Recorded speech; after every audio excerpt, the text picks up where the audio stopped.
Bueno, entramos aquí a una parte muy importante de tener presente. Les decía en la anterior clase que la suma de la masa del deuterio más la masa del tritio da un resultado mayor que si sumamos la masa del helio y del neutrón. Entonces uno diría que hay una pérdida de masa, pero el planteamiento de Einstein es que esa pérdida de masa en realidad está ahora reflejada en la energía. ¿Energía de qué? De las partículas producto del helio y del neutrón. Y esa energía se ve reflejada en que tienen más energía cinética. Y también se puede ver reflejada en emisión de radiación. Sea, por ejemplo, rayos X o luz visible. Ahora, haciendo un paréntesis ahí y analizando lo siguiente. Resulta que cuando interacciona el deuterio con el tritio, se acercan lo suficiente, lo que nosotros logramos es el helio como un núcleo más másico. Entonces, vean que una característica de una reacción de fusión es que utilizo núcleos ligeros y en el producto logro al menos un núcleo mucho más másico que los que tenía al inicio. Una característica importante que se da es que en el proceso de fusión los productos que son más másicos, como el helio, los nucleones, que llamamos nucleones a las partículas que están en el núcleo, por ejemplo el protón o el neutrón son nucleones. En el caso del helio, esos nucleones suelen estar más ligados, o sea, la energía de ligadura, la energía que los mantiene ahí en el núcleo de helio, es mucho mayor que la energía que mantiene ligado al protón y al neutrón en el deuterio o al protón y los dos neutrones en el tritio. Entonces, cuando logramos procesos de fusión, una cosa importante y característica es que los productos más másicos, los nucleones suelen estar más ligados, más fuertemente pegados, para decirlo de una forma más simple, y decimos entonces que esos nuevos núcleos más másicos son más estables. Entonces, en el proceso de fusión, usted logra núcleos más másicos, pero a la vez núcleos que son más estables. ¿Por qué son más estables? Porque la energía de ligadura, la energía que los mantiene unidos los nucleones, se hace mayor. Entonces, decimos que ese núcleo es mucho más estable. Entonces, eso es una característica importante, que fusionar núcleos ligeros lleva a núcleos más másicos, pero más estables, donde los nucleones están mucho más ligados entre sí. Y de eso vamos a seguir hablando en el transcurso de esta clase. Abraham, usted tiene una pregunta. Sí, profe. Mi pregunta es, si los productos después de la reacción, como usted menciona, son más másicos y la energía de ligadura es mayor, ¿de dónde surge esa energía mayor de ligadura? Sí, tal vez en la afirmación que usted hizo hay un pequeño error, porque usted mencionó que los productos son más másicos. En realidad, los productos como masa total tienen menos masa que los iniciales. O sea, el deuterio y el tritio sumado en masa da más masa que si sumamos el helio con el neutrón. Entonces, justamente esa diferencia de masa nos representa una energía. Esa energía, justamente esa energía que también se utiliza para ligar los nucleones más. O sea, es gracias a esa pérdida de masa que los nucleones adquieren más energía de enlace.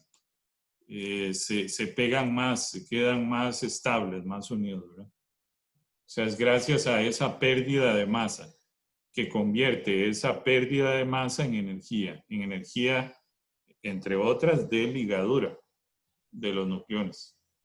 Entonces, ese es el origen. Yo no sé si por ahí iba su pregunta, dígame usted. Sí, entonces la energía de esa delta de masa, digamos, de Einstein sería la energía, bueno, esa que surge, ¿verdad?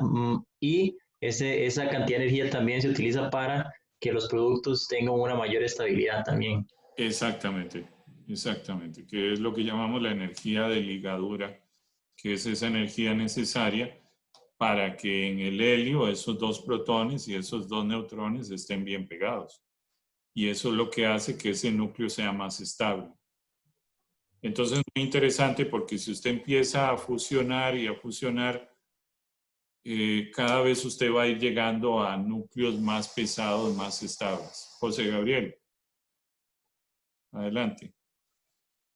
Sí, profe, mi pregunta sería, estos nuevos elementos que son más estables, en un caso hipotético, perdón, si quisiéramos otra vez descomponerlos, tendría más trabajo que si los elementos fueran naturales, o sea, como el helio. No, no sé si me debía entender. Sí. Su pregunta es súper valiosa.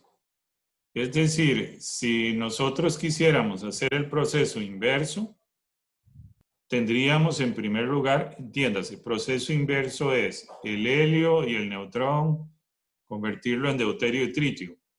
Si quisiéramos hacer ese proceso inverso, tendríamos que dar mucha energía. Mucha energía. ¿Por qué? En primer lugar, porque el helio tiene mucha energía de ligadura. Los nucleones están muy bien pegados. Entonces, para poder arrancarlos y distribuirlos a como está el deuterio y el tritio, me va a costar a mí mucho, porque en el helio, esos dos protones y esos dos neutrones ahora están muy pegados. Entonces, lograr separarlos para que un protón forme el deuterio y otro protón forme el tritio y se agrupen dos neutrones en el tritio y un neutrón en el deuterio, lograr eso me va a consumir mucha energía, definitivamente, porque el helio ahora pasó a una etapa donde los nucleones están muy ligados, muy ligados. Entonces, lograr separarlos me va a costar mucha energía, porque tengo que suministrar esa energía de ligadura para poder separarlos. Y ahora resulta que la energía de ligadura en los nucleones del helio es mucho mayor que la energía de ligadura en los nucleones del deuterio y del tritio.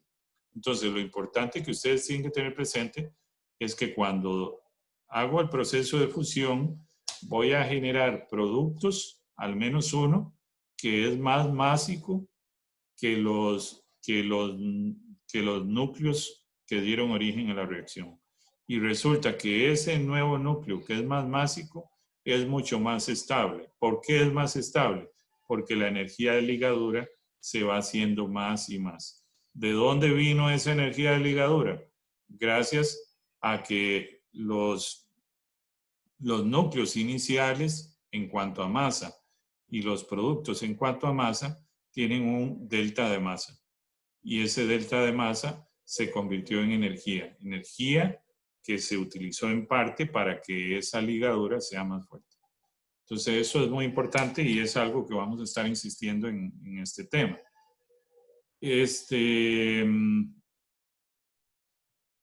Muy bien, entonces nosotros podríamos seguir fusionando, por ejemplo, fusionar el helio con otro helio, y entonces eso nos daría un nuevo núcleo más pesado que el helio, pero a la vez que más pesado, ese nuevo núcleo es más unido, más estable. Y podríamos agarrar ese nuevo núcleo más pesado que el helio y fusionarlo con otra cosa y generaríamos otro más pesado. El detalle, y esto lo vamos a ver en este tema, vamos a llegar a un momento donde, por más que queramos seguir fusionando, los núcleos que vayamos a generar se vuelven tan másicos que ya se empiezan a ser inestables. Entonces no es un tema de que yo fusiono y sigo generando núcleos más pesados, más pesados, más pesados, y cada vez esos núcleos son más estables y más estables y más estables. No, hay un punto máximo que suele estar en el níquel 60 o cerca del hierro. O sea, el níquel y el hierro son de los núcleos más estables de la tabla periódica. Lograr sea fusionar o fisionar un núcleo de hierro o de níquel, ténganlo por seguro que son los más difíciles, porque la energía de enlace en esos núcleos es la mayor de todos los elementos de la tabla periódica. Pero resulta que cuando usted se va al uranio, eso no es así. El uranio, a pesar de ser muy, muy másico, se puede fisionar con relativa facilidad. Entonces no hay una relación de que más masa, más masa, más masa, más estable. No. Y eso se puede explicar de una forma muy simple.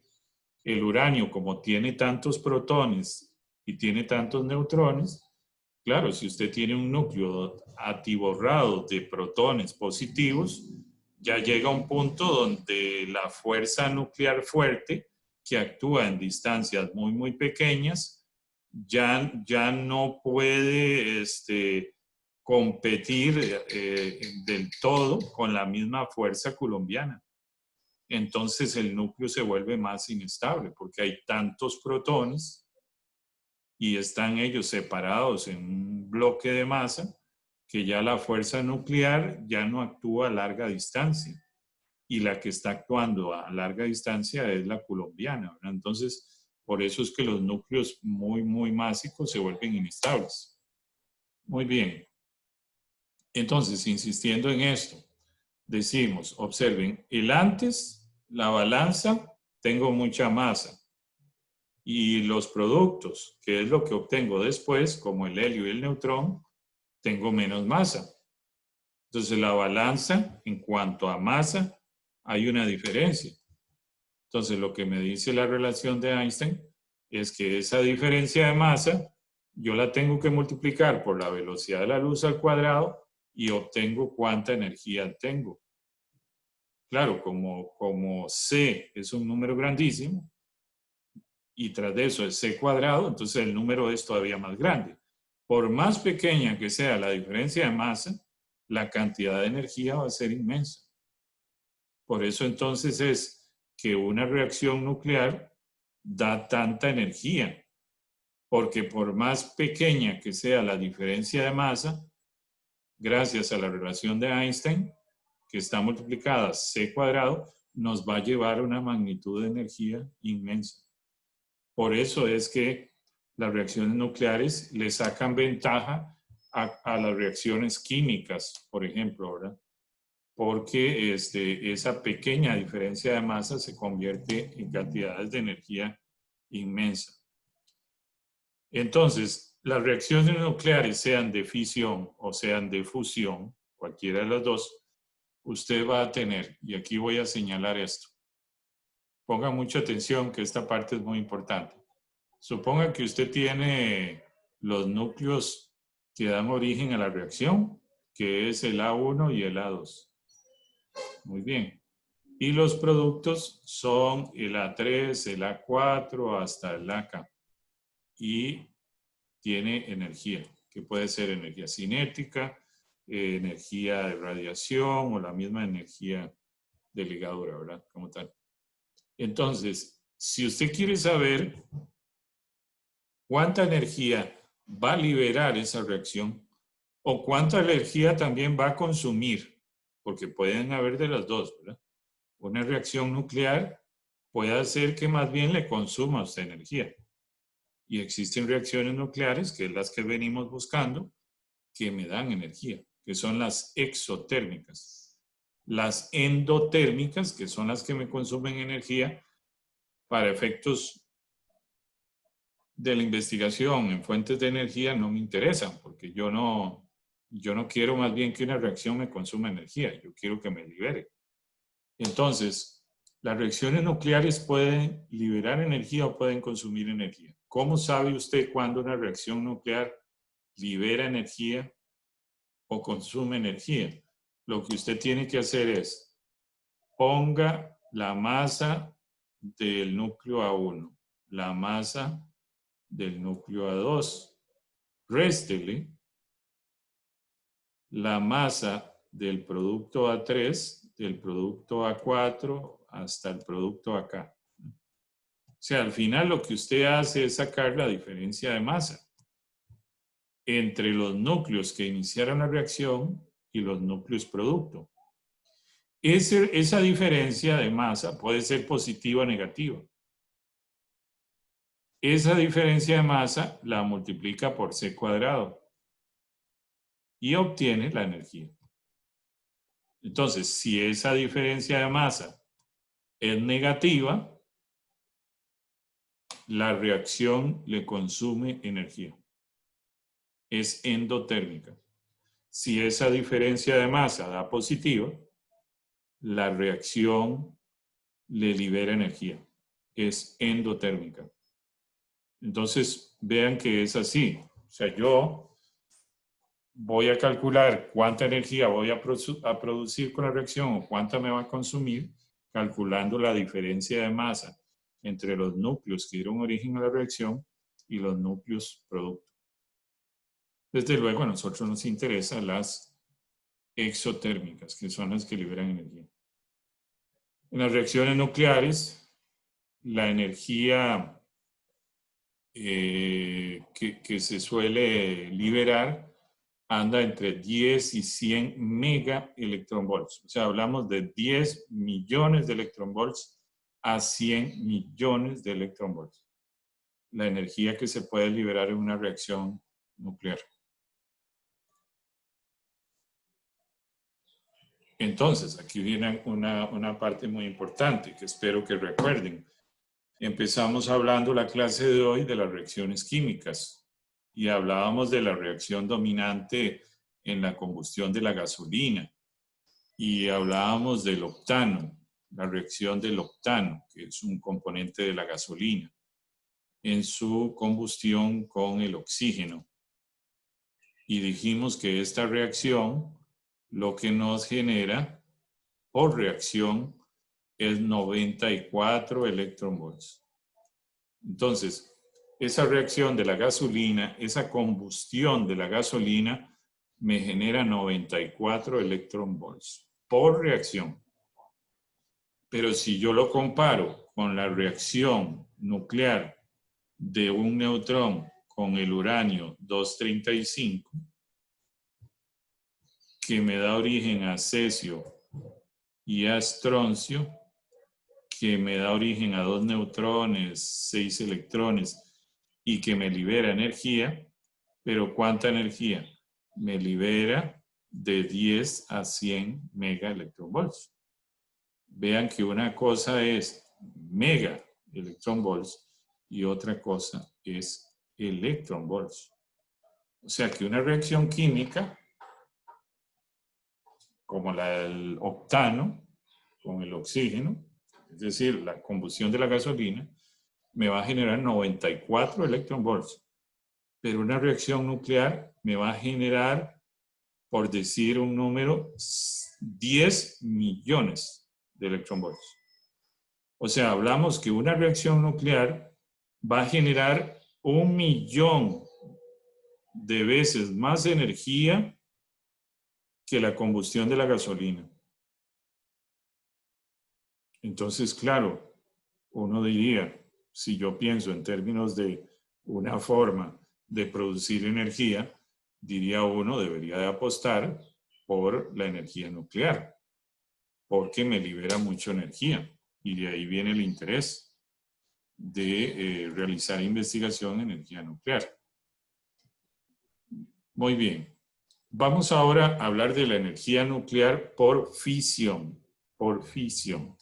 para luego pasar a la energía nuclear por fusión. Entonces, volvemos a lo que veíamos ahora.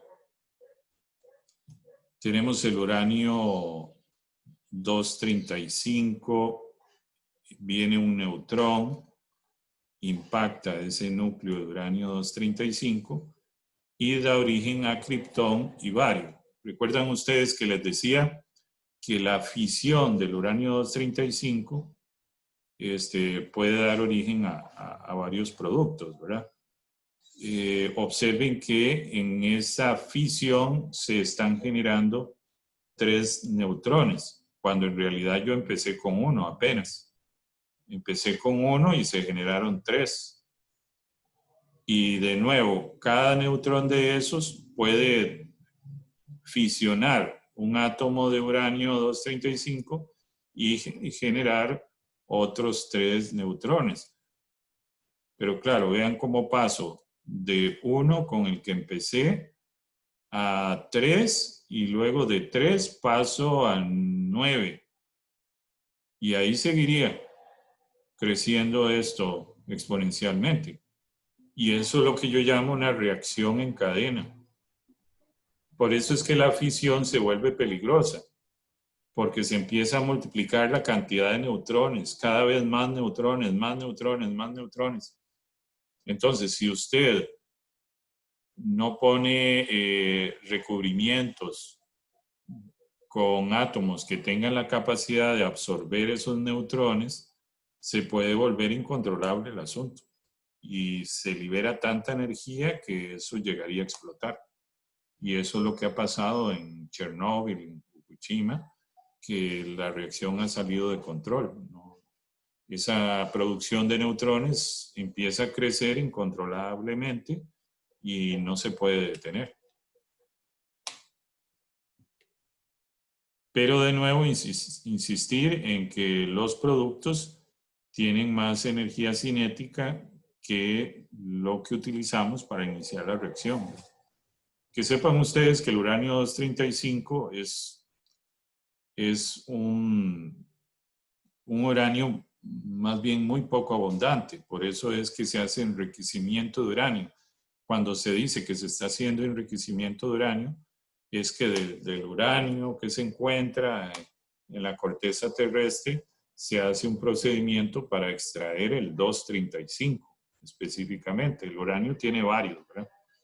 El 235 es el que más se ha usado para generar reacciones de fisión. Pero tiene el inconveniente de que no es muy abundante. Muy bien. Un detalle interesante es que este neutrón que usamos para fisionar el uranio suele ser de muy baja energía.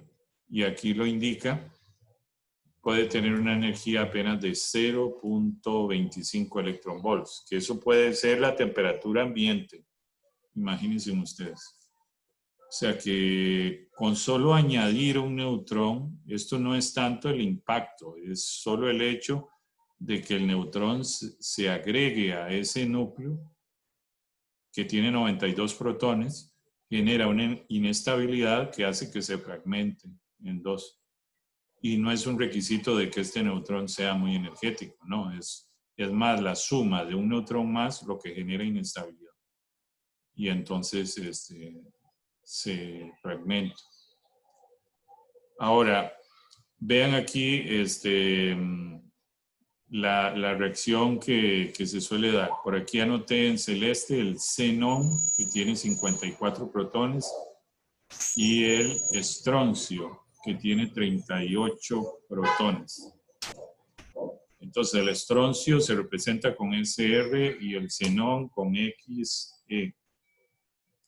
La reacción que vamos a tener entonces es un neutrón incide en el núcleo de uranio 235, da origen a xenón y da origen a estroncio. Y se generan 2 neutrones y se libera energía, que puede ser energía cinética, puede ser radiación. Resulta que el xenón y el estroncio son específicamente estos, el 140 y el 94, son isótopos inestables. Entonces, después de unas 2 semanas, ya decaen a elementos más estables. Es decir, se convierten en otros núcleos, porque no son estables. Entonces, lo que se llega al final a lograr de la reacción del uranio 235 es que se genere cerio 140 y circonio, que ya se vuelven núcleos más estables, se liberan 2 neutrones, 6 electrones y energía. Entonces la reacción como un todo me libera energía. Es una reacción exotérmica. Muy bien. Permítame, voy a borrar por aquí. Y aquí viene una parte muy interesante, que es lo que les mencionaba antes, ¿verdad? Y entonces vamos a hacer el análisis con esto.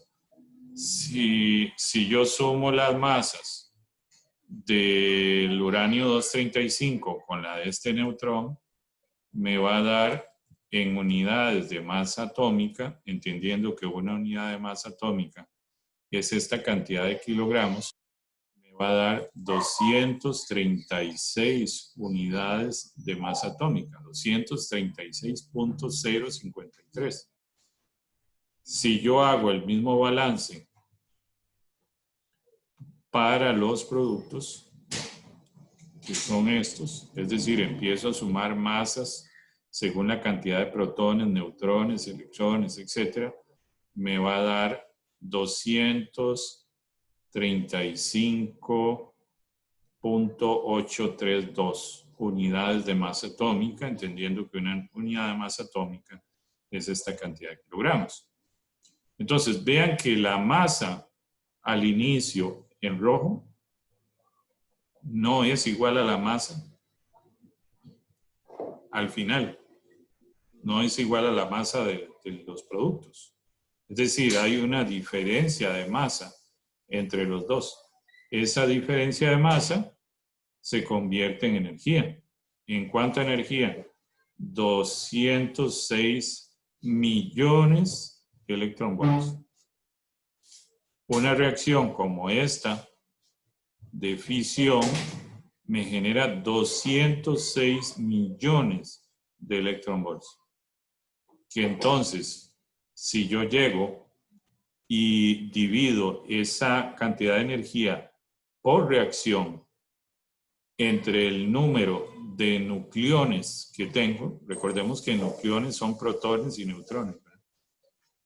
Entonces, si divido eso, 206 entre cuántos nucleones tengo, que aquí sería muy fácil contarlos. Tengo 235 aquí y tengo otro aquí. Entonces, nucleones tengo 236. Entonces, si divido 206 entre 236, me da la energía por cada nucleón. Es decir, la energía por cada partícula, sea protón o neutrón. Entonces, por cada protón o cada neutrón, la reacción me genera casi 1.000.000 de electronvolts. Ven qué impresionante.